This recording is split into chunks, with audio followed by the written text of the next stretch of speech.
जायकवाडी धरणासाठी जमीन संपादित करूनही शेतकऱ्यांना मोबदला न दिल्याने न्यायालयाचा कडक दणका। बॉम्बे हायकोर्टच्या औरंगाबाद खंडपीठाने अहिल्यानगर जिल्हाधिकाऱ्यांना आणि गोदावरी पाटबंधारे विभागाला 4 आठवड्यात 6 कोटी रुपये न्यायालयात जमा करण्याचे आदेश दिले आहेत। मधुकर एकनाथ भागवत आणि इतरांनी दाखल केलेल्या याचिकेनुसार 2008 मध्ये जमीन संपादन पूर्ण झाले। 31 डिसेंबर 2015 रोजी सुधारित निवाडा जाहीर झाला, तरीही वाढीव मोबदल्याचा 1 रुपयाही शेतकऱ्यांना मिळालेला नाही। यावर न्यायमूर्ती विभा कंकणवाडी आणि हितेन एस वेणेगावकर यांनी तीव्र नाराजी व्यक्त केली। सार्वजनिक हिताच्या नावाखाली जमीन ताब्यात घ्यायची आणि वर्षानुवर्षे मोबदला थकवायचा हा गंभीर प्रकार आहे।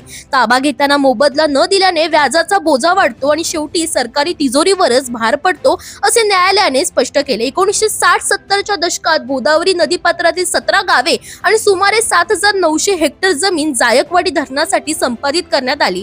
भूसंपादन कायदा 1894 आणि 2013 नुसार बाजारभावावर आधारित नुकसान भरपाई आणि पुनर्वसनाची तरतूद आहे, तरी दशकानंतरही शेतकरी मोबदल्यासाठी न्यायालयाचे दरवाजे ठोठावत आहे।